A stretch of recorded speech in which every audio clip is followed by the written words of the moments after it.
விஷ்ணு, உன்னை பார்த்ததுல ரொம்ப சந்தோஷம். இவ்வளோ தூரம் வந்து யாருக்கிட்டையுமே இந்த வார்த்தையை சொல்லாமல் என்கிட்ட வந்து உன்னோட அம்மாக்கிட்ட வந்து நீ சொல்லியிருக்கிற. ரொம்ப சந்தோஷம். என்னை இவ்வளோ தூரம் நீ மதித்து பேசுகிற, எனக்கு அதோட சந்தோஷம் வேறு எதுவுமே இல்லை சாமி. விஷ்ணு, பத்திரமா இரு, பார்த்து இரு. அம்மா எப்பொழுதும் உனக்கு நல்லதே தான் சொல்வேன். சரியா தங்கப்பில? பாட்டி, நான் டீ குடித்து, நீ டீ குடித்தாச்சா? உணவு சாப்பிட்டாச்சா?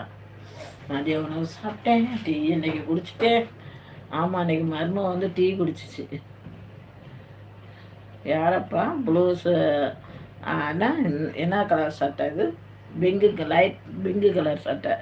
ஹாய், வாங்க, எப்படி இருக்கீங்க? நல்லா இருக்கீங்களா? சாப்பிட்டீங்களா? என்ன சாப்பிட்டீங்க? டீ அருந்து விட்டீர்களா? ஏன் போட்ட கமெண்டை எடுத்தீங்க? என்னையும் ஆசீர்வாதம் பண்ணுங்கள் அத்தை. கண்டிப்பாக என் கடைக்குட்டி மருமகளுக்கு நான் வேண்டியிருக்காத மாதிரி நான் கண்டிப்பாக உங்களுக்கு ஒரு ஆண் குழந்தை. என் வாயில் பெண் குழந்தைன்னு வரல, ஆனால் எனக்கு பெண்ணு தான் பிடிக்கும். உனக்கு கண்டிப்பாக ஒரு ஆண் குழந்தை கண்டிப்பாக என் கருப்பையாவே வந்து பிறப்பா. கண்டிப்பாக இது கருப்பையா மேலே சத்தியம். ஏன் கருப்பையா?